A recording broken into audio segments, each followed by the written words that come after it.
Il est 5 heures du matin. Le téléphone sonne. Un agent de police répond. À l'autre bout de la ligne, un homme apeuré, essoufflé, dont les phrases n'ont pas de sens. Il parle d'un chemin, de vêtements et de sang. L'enquête commence. Il est 5 heures du matin.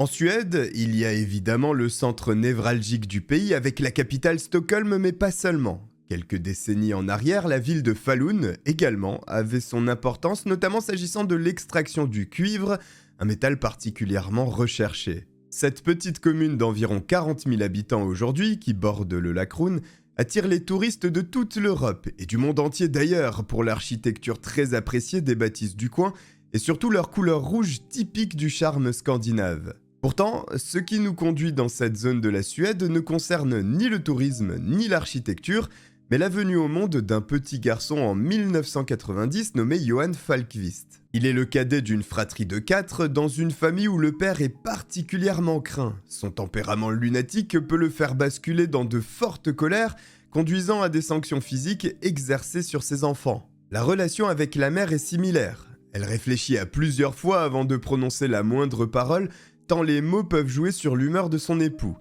Quand cela arrive, ce n'est pas elle qui subit la punition, mais les enfants qui pourtant ne sont pas concernés. Le comportement du père a des conséquences, notamment sur celui de la mère. Craignant ses réactions, elle augmente aussi sa sévérité envers les enfants qui se trouvent pris entre deux feux, rendant tout cet environnement familial très dur psychologiquement. Ce stress perpétuel affecte tout le monde, y compris le jeune Johan, dont le développement prend du retard. Il éprouve des difficultés dans l'expression orale, pareil s'agissant de l'interaction avec ses camarades ou toute autre personne, à tel point que ce n'est que vers 6 ans qu'il parvient enfin à s'exprimer. Évidemment, être différent dans ses jeunes années, tout en étant scolarisé, crée malheureusement un phénomène de rejet de la part des autres enfants de sa classe et de l'établissement scolaire de manière générale. Parce qu'il accuse ce retard dans son développement, il n'a pas les mêmes centres d'intérêt que ses camarades. Tandis qu'il est âgé de 13 ans, il n'est pas intéressé par les jeux vidéo, jouer au football ou toute autre activité de cette tranche d'âge. Il aime passer du temps avec ses voiturettes et ses peluches. Son attitude tranche avec celle des autres qui, dès lors, le considèrent comme étrange, amenant à un isolement mais aussi des brimades, pas nécessairement physiques, mais surtout psychologiques avec des moqueries, des insultes parfois, et certainement le plus difficile, être ignoré constamment. Les intimidations se sont accentuées avec le temps, au point qu'il soit victime de raquettes, qu'il subisse des humiliations récurrentes, comme lorsque ses affaires lui ont été dérobées dans le vestiaire après le cours de sport, l'obligeant à sortir nu pour les récupérer. Cette partie de la vie de Johan fut véritablement une épreuve, mais à 16 ans, il peut enfin sortir du système scolaire classique pour rejoindre une école où sont dispensés les soins infirmiers. Dans ce cadre, la vie est beaucoup plus tranquille, il n'y a plus d'élèves pour le martyriser, au contraire, il parvient à se faire des amis, une chose presque impossible l'année passée. Seulement, son attitude reste étrange au regard de ses camarades de promotion, qu'il accepte tout de même. Pourtant, Johan commence à subir des troubles psychologiques, il ressent une envie de blesser des gens. Il y a quelque chose dans sa tête qui crée une attraction vers la souffrance de l'autre. Ses idées noires grandissent au fur et à mesure du temps, si bien qu'il finit par se confier à sa sœur et son père à ce propos, qui tenteront de lui faire comprendre que c'est certainement une passade et qu'il doit tenter d'évacuer de telles pensées qui ne pourraient qu'être nuisibles pour lui. Malgré les conseils prodigués par sa famille, cela reste ancré dans son esprit. Il ressent le besoin absolu de faire souffrir une personne et il ne peut plus résister. Il décide donc de se procurer un fusil à air comprimé, de l'emmener avec lui à l'école et d'attendre. Il patiente jusqu'à la pause. Il sait qu'à ce moment, des élèves circuleront dans la cour de l'établissement. Il se cache, puis aperçoit une fille qui passe droit dans son viseur. Il n'hésite pas une seconde, pressant sur la détente. Sa cible est touchée en pleine tête. Heureusement, les projectiles de ce type d'arme ne sont pas mortels, n'engendrant qu'une blessure légère chez sa victime. L'important n'est pas là en réalité. Le plus grave est qu'il vient de succomber à ces pulsions qu'il a écoutées. D'autant plus qu'il n'a jamais été sanctionné pour cet incident parce qu'il n'a jamais été attrapé. Il a aimé cette sensation. Il développe alors un intérêt pour les armes à feu tout comme les lames et de manière générale la violence. En parallèle, une haine des femmes grandit en lui. Même s'il s'est souvent isolé dans sa jeunesse, en atteignant l'adolescence puis le stade de jeune adulte, le célibat lui pèse. Et naturellement, il tente de trouver son âme sœur. Une tâche plus compliquée qu'il ne l'avait envisagée, essuyant de nombreux refus de femmes qu'il aborde. Sa haine pour celle-ci n'est pas simplement justifiée par les rejets. Il y a un événement qui a profondément marqué Johan. Malgré ses nombreuses tentatives d'approche, il y a une fille de sa classe avec qui il n'ose pas entrer en contact direct tant les sentiments sont forts envers elle. Il trouve un moyen détourné pour établir une communication entre eux. Il rédige une lettre qu'il place dans le casier de celle-ci. Les mots sortent beaucoup plus facilement quand ils sont couchés sur papier que lorsqu'ils doivent être prononcés en face avec tout le stress d'une telle déclaration. Johan attend donc la réponse, espérant évidemment qu'elle soit favorable, ce qui n'est pas le cas. Mais surtout, sa lettre est partagée entre les copines de celle dont il aurait souhaité être le petit ami. Un affront intolérable qui éveille en lui une violente colère et il décide d'écrire une seconde lettre, qui n'est pas une déclaration, loin de là. Les propos sont si virulents que je ne vais pas les détailler. Cependant, il est fait mention de démembrement, décapitation, de menaces de mort et autres florilèges d'insultes dont vous n'avez certainement pas connaissance.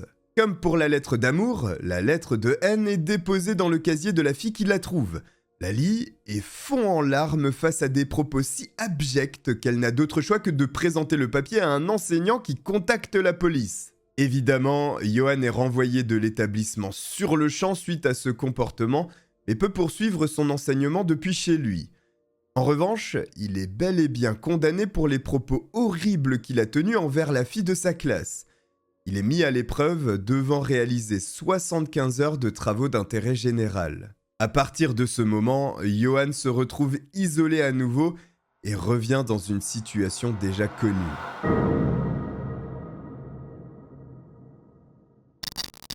Désormais, les seules relations sociales qui subsistent pour Johan sont les interactions avec les membres de sa famille.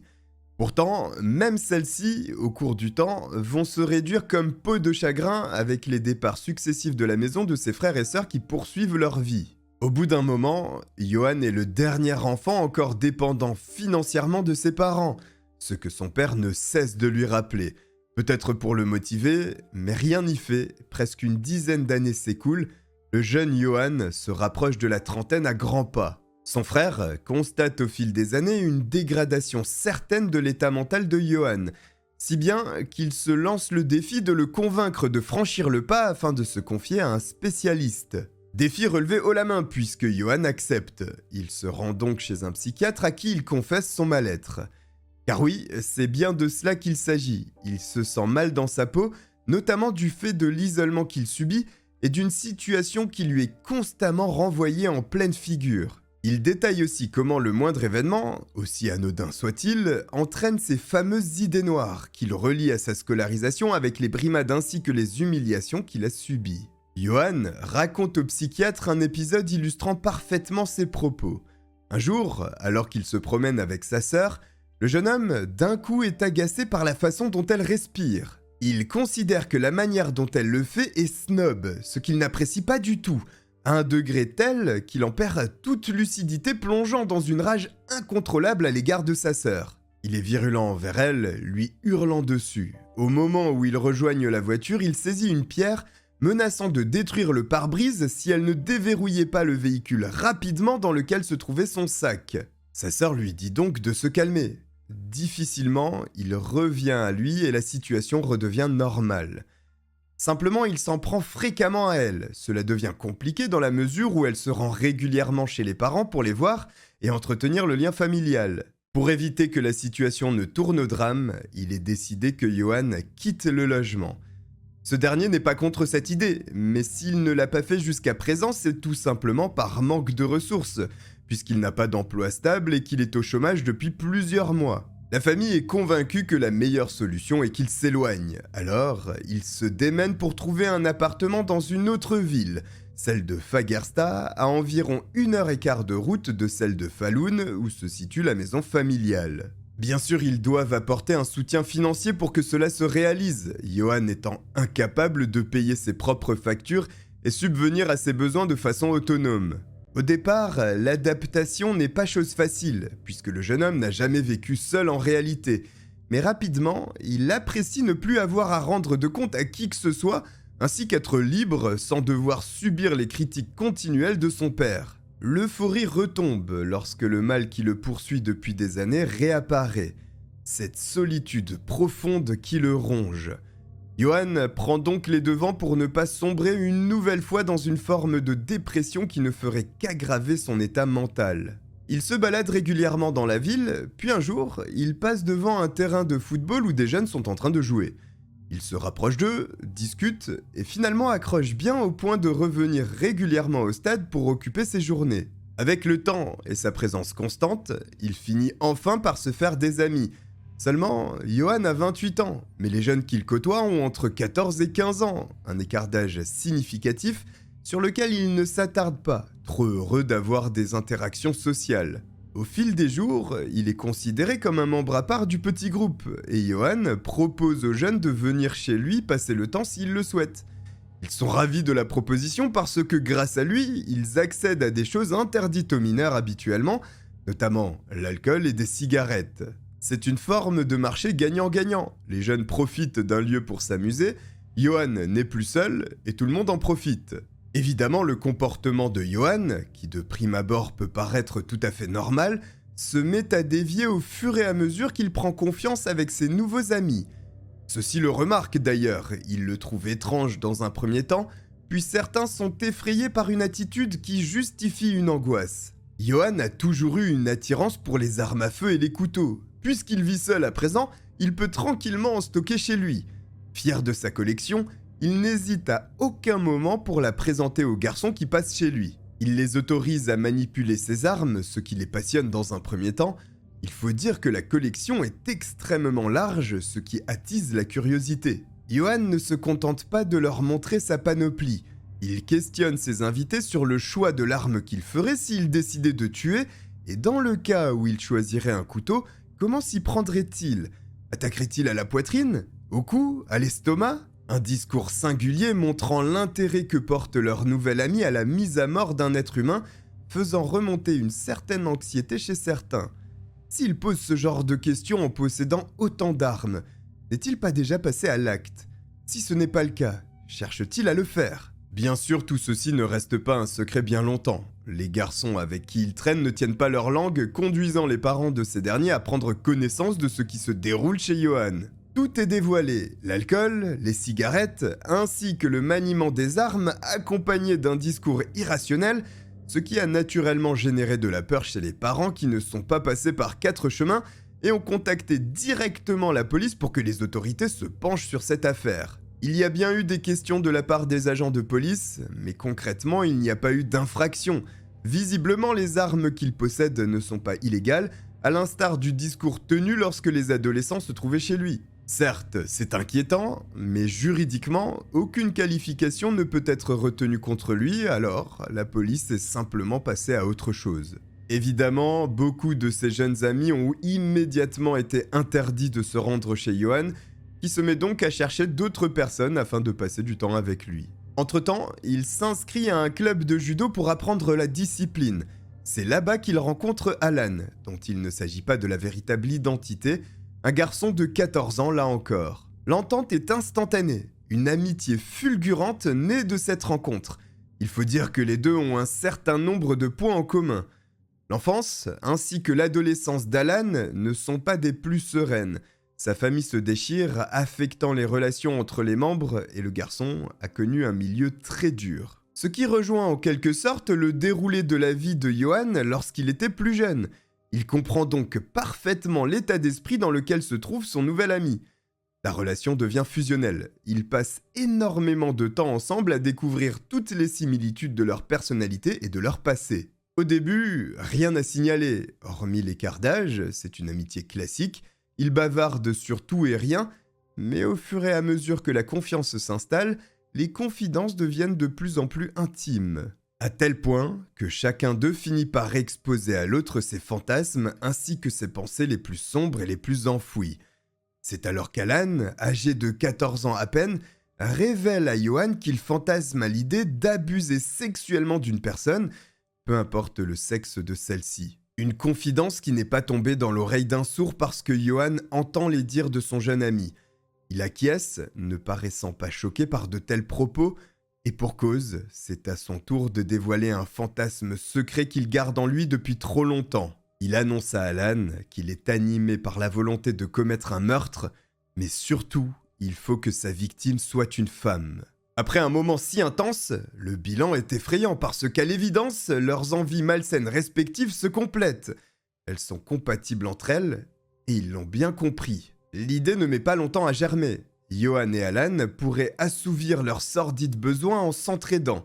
À leur prochaine rencontre, ils planifieront comment mettre en œuvre leurs désirs écœurants.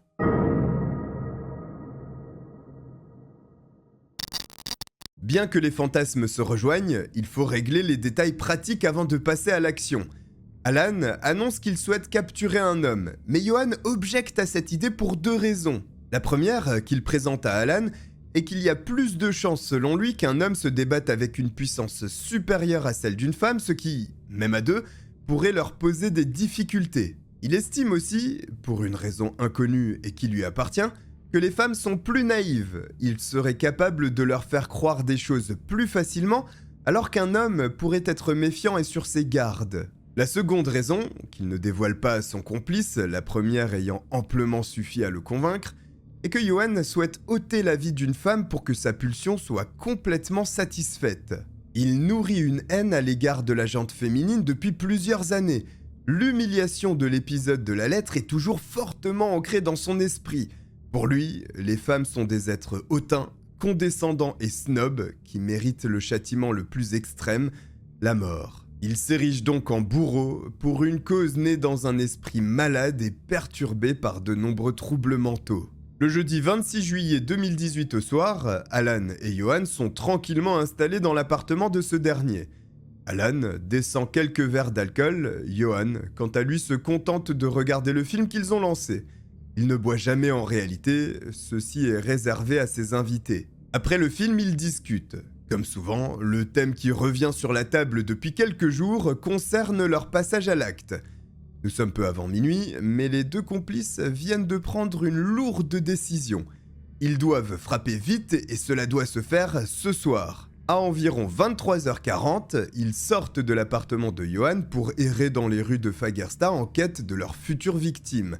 Seulement, après plusieurs dizaines de minutes de marche, ils sont incapables de l'identifier. Alors, ils adaptent leur plan. Puisqu'il n'y a pas de cible isolée, Johan et Alan se rendent dans un bar en espérant repérer une femme seule, avec un peu de chance alcoolisée, pour qu'elle soit plus docile.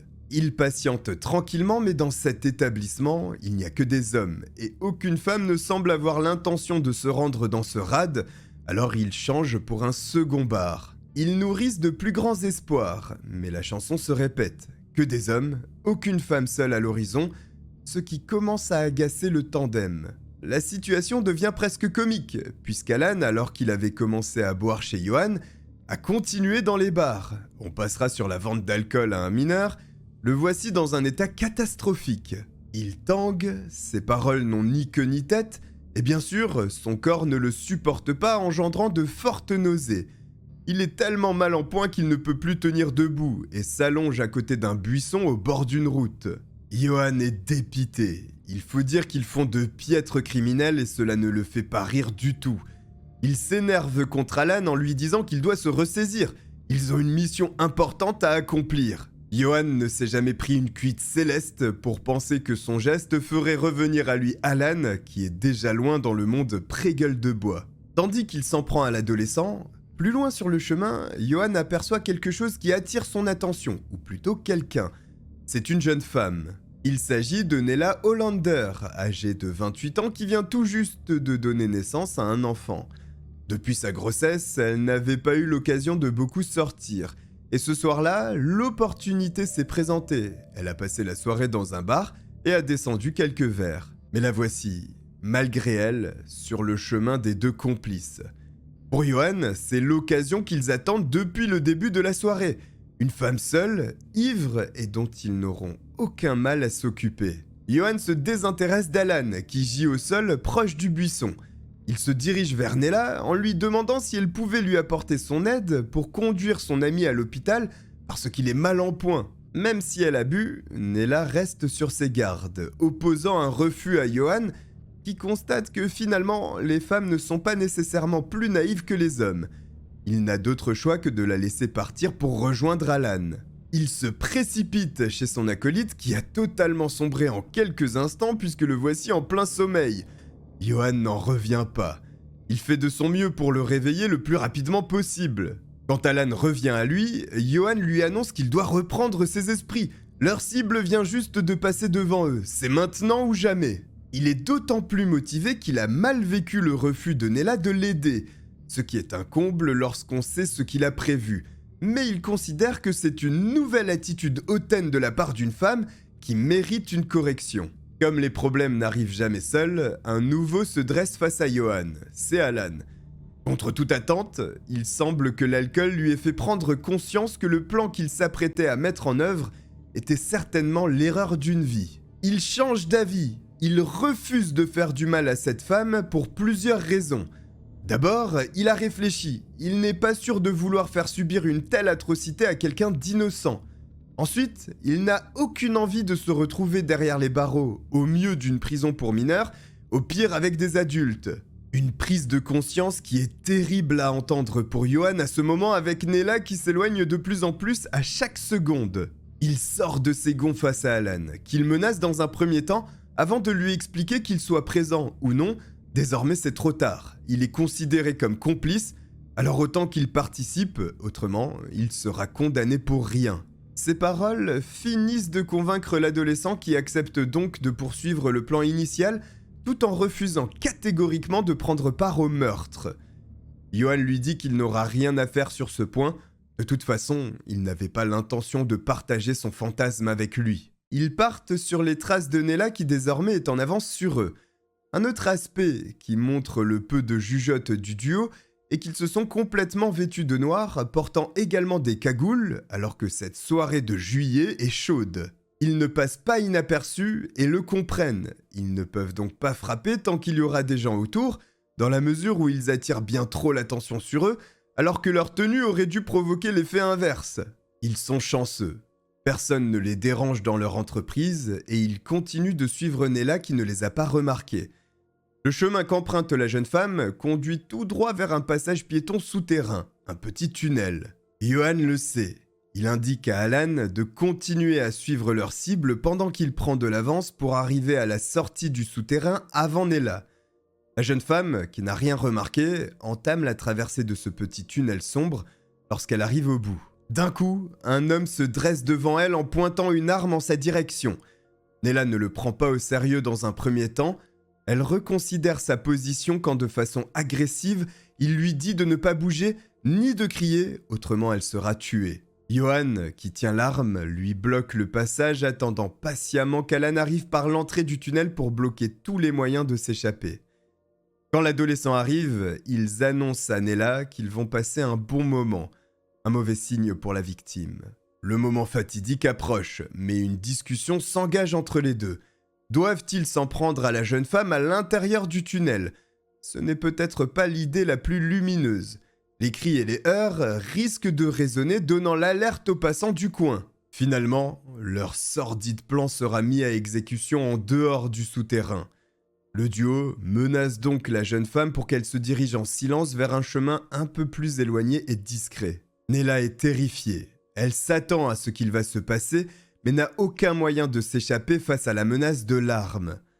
Johan lui dit qu'elle peut survivre à condition qu'elle se laisse abuser sexuellement par son autre complice Alan. La victime essaye malgré tout de repousser les agresseurs, mais l'infériorité numérique combinée à un déficit de puissance face à deux personnes l'empêche de résister bien longtemps et la voici brutalement débarrassée de ses vêtements. Alan commence donc la première partie du plan sous les yeux de Johan, impassible, qui n'attend qu'une chose, son tour. Quand Alan a terminé, Nella est choquée. humiliée et apeurée sur le sol. Johan s'approche d'elle avec un grand couteau dans les mains. Il la saisit violemment par les cheveux. Nella supplie qu'il la laisse partir comme il l'avait dit. Ils ont eu ce qu'ils voulaient. C'est ce qu'elle croit malheureusement. Il ne s'agissait que de la première partie du plan. Johan lui répond sur un ton à glacer le sang qu'ils n'ont jamais dit ça. Paniquée, elle se met à hurler. Johan plante sa lame à 3 reprises dans le cou de la jeune femme, dont les cris s'éteignent aussitôt. L'attaque fut particulièrement sauvage. Nella se vide de son sang et les 2 meurtriers s'enfuient la laissant ainsi. Mais pour se souvenir de ce qu'il vient de commettre, Johan a besoin de quelque chose appartenant à la victime, une sorte de trophée. Dans la précipitation, il fouille le sac de Nella duquel il extrait le téléphone portable qu'il ramène chez lui.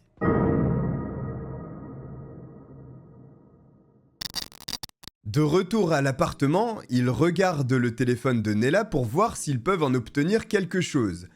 Il remarque que juste avant l'attaque, elle discutait avec plusieurs personnes. Plus le temps s'écoule, plus Alan commence à paniquer, en demandant à Johan pourquoi a-t-il pris le téléphone de Nella, qui est une preuve hautement incriminante.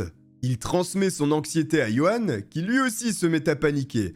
Alors, il utilise des produits nettoyants pour ôter toute empreinte digitale, avant de jeter l'appareil par la fenêtre de la cuisine pour qu'il atterrisse dans des buissons en contrebas. Après cette nuit, Alan réalise qu'ils ont commis un acte extrêmement grave. Il réunit ses affaires et annonce à Johan qu'il devrait cesser de se voir, et même de manière définitive, ce qui est accepté par le jeune homme. Pendant ce temps, à 5h du matin, proche du tunnel, un homme à vélo qui se rend au travail découvre un sac à main avec un pantalon juste à côté. Ce qui est curieux. Il s'approche de l'objet mais ne l'atteint pas, puisque son regard se porte à présent sur une seconde trouvaille plus inquiétante encore. L'homme vient d'apercevoir le corps nu, inanimé et recouvert de sang d'une jeune femme. Il court vers elle pour lui apporter les premiers soins.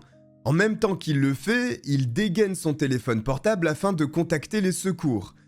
Quand il arrive à sa hauteur, il a très peu d'espoir, mais de façon inattendue, il trouve un pouls, elle est en vie. L'espoir sera de courte durée. Les heures qui se sont écoulées entre son attaque et le moment de l'arrivée des ambulanciers lui ont coûté la vie. Finalement, Nella Hollander décède avant d'atteindre l'hôpital. La nuit suivant le meurtre, celle du samedi 28 juillet, Johan, comme beaucoup de psychopathes, souhaite revivre le moment de l'agression. Pour ça, il emmène un siège ainsi qu'une bouteille d'eau et s'installe proche du lieu du crime. Il est assis tranquillement. Une patrouille de police qui circule, nécessaire au fait des événements tragiques qui se sont déroulés à cet endroit, trouve curieux qu'un homme s'assoie ici. Mais il a une bouteille d'eau à la main. C'est certainement l'un des clients éméchés du bar d'à côté. Pour s'assurer qu'il va bien, ils le rejoignent pour lui poser quelques questions. Les agents entament la discussion avec l'homme, constatant qu'ils ont fait fausse route. Il n'est pas du tout ivre. Johan leur raconte même qu'il ne peut pas croire ce qu'il s'est passé ici hier soir, qu'il trouve ça terrible et qu'il a de la peine pour la pauvre femme assassinée. Les policiers boivent ces paroles alors même qu'ils ont en face d'eux le meurtrier. Mais ils cachent bien son jeu, ils finissent leur discussion et puis s'en vont. Le lendemain, le dimanche 29 juillet 2018, Johan décide d'appeler Alan pour prendre de ses nouvelles. L'échange n'est pas bien long. Alan affirmant qu'il ne se sent pas bien du tout, ce qui contraste avec Johan qui n'éprouve aucune empathie. Il ne regrette rien, il se fiche entièrement du sort réservé à la pauvre Nella la veille. Après ce coup de fil, le soir, il décide de se promener dans les rues de la ville quand soudain des alarmes de voiture retentissent. Il court à l'endroit d'où provient le bruit pour essayer d'intercepter les voleurs s'il y en a. Il ne trouve personne, alors il appelle la police qui envoie une patrouille. Lorsque celle-ci arrive, Johan est virulent envers les agents. Il n'hésite pas à leur dire qu'ils ont été extrêmement lents dans leur intervention. Il raconte ce qu'il a vu, puis il s'en va. La nuit passe, et le matin, la police se présente chez Johan qui avait laissé son adresse aux agents la veille. Il ouvre la porte, mais rapidement des armes sont pointées vers lui. Johan ne comprend pas pourquoi et il s'apprête à résister aux policiers avant d'être facilement maîtrisé. Les agents ne sont pas là pour l'intervention de la veille, mais pour le meurtre de Nella Hollander qui conduit à son arrestation. La veille, Alan ne pouvait plus conserver le secret. Il a tout avoué à sa mère qui n'a pas hésité une seconde pour appeler la police et dénoncer Johann Falkvist. Face aux preuves accablantes, le téléphone portable retrouvé proche de l'appartement de Johann et surtout les aveux de l'adolescent, en 2019, le procès de Johann Falkvist est expéditif. Il est reconnu coupable du meurtre de Nella Hollander, puis condamné à une peine d'emprisonnement à vie. Alan, quant à lui, étant mineur au moment des faits, ne peut être jugé en tant qu'adulte et devra réaliser un séjour de plusieurs mois en centre de détention spécialisé. Un crime atroce. Heureusement qu'Alan ne supportait plus son acte, le révélant à sa mère. Autrement, il y a fort à parier que Johann Falkvist aurait commis d'autres meurtres. Un tueur en série a peut-être été stoppé ainsi. Voici pour cette affaire effroyable. Si vous avez apprécié que je vous la raconte, n'hésitez pas à vous abonner en activant la cloche et à me suivre sur les réseaux sociaux disponibles en description. Je vous remercie de m'avoir regardé et je vous dis à très bientôt. Bye.